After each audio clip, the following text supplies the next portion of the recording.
Camille and Hussein Hassan were driving home quickly in Tal Afar. Curfew was approaching and they were keen to get home. As they approached the checkpoint, a photographer filmed events. US soldiers suspecting the approaching car opened fire, as the secret files report. A shot was fired at the front tire, but the vehicle did not stop. The patrol engaged the vehicle, killing 2 civilians. There were 6 children in the back seat. All were unharmed. Both parents were killed, their orphaned children were covered in their blood. This shocking fatal incident turns out to be one of hundreds of so-called escalation of force deaths described in detail in the secret files. Perceiving themselves to be at constant risk from suicide bombers, US soldiers manning checkpoints and driving convoys were often edgy. Any civilian in their eyes might pose a risk. If soldiers sensed a threat, they could engage in what we now know as an escalation of force.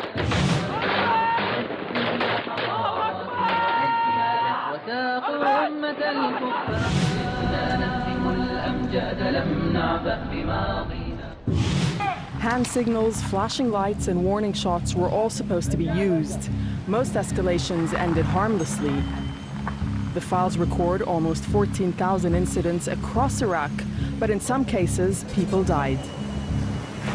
The American reports claim their procedures were carried out every time. Videos posted on the internet by soldiers suggest a far more cavalier and reckless approach to Iraqi lives by some.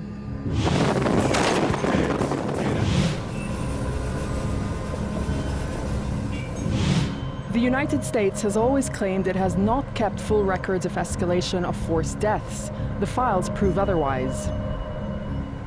Al Jazeera has discovered that 681 civilians have been killed at coalition checkpoints and by passing convoys. 120 so-called insurgents also died. Just 13 coalition deaths are recorded. There are accounts of the deaths of drivers, passengers, pedestrians, and cyclists via checkpoints and convoys. Sentry opened fire and shot cyclist in the stomach.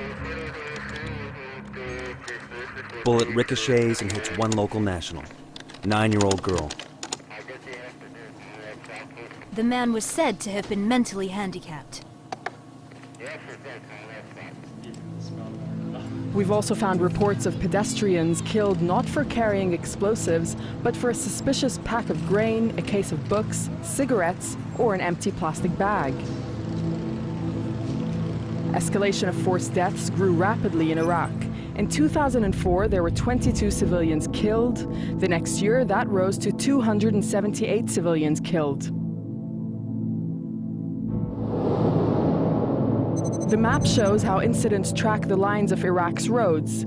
But if we look only at fatal escalations, it tells a very different story. Deaths occur almost exclusively in the Sunni areas of central Iraq. From 2004 onwards, they started shooting with weapons, warning shots up to the sky.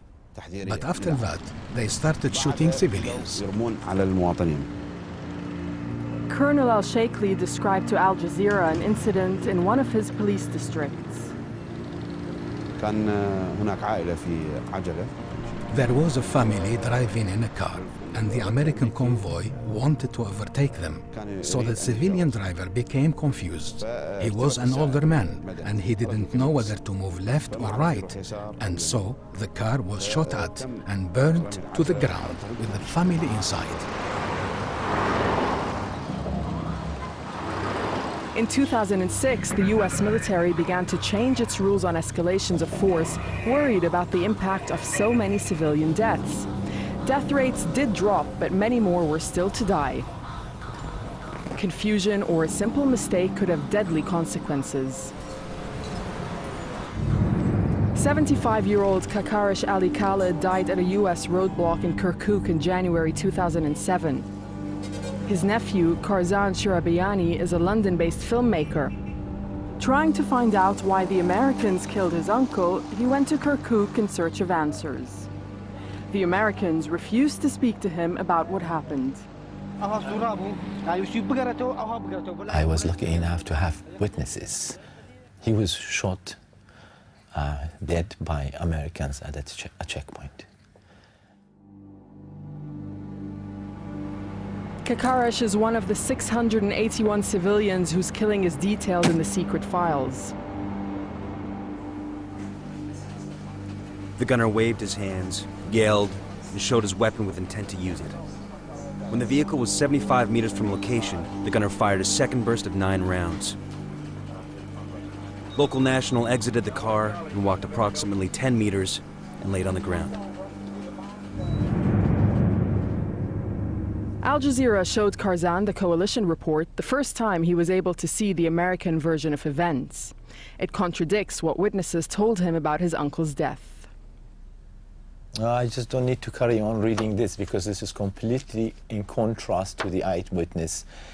For what they have seen here, it says they have shot 5 shots and the cars carried on moving into their direction, but that is not what the eyewitnesses told me. That the minute they shot the first shot, my uncle stopped and turned the car around and they carried on shooting. He was shot probably with a stray of bullets. I counted myself about 86. For Karzan, the document drives the point that those responsible for escalation of forced deaths must be brought to justice. If we are not responsible now for these killings, tomorrow they will do it again and again and again. Hundreds of families across Iraq should now be able to learn about the days on which their loved ones were gunned down in escalations of force.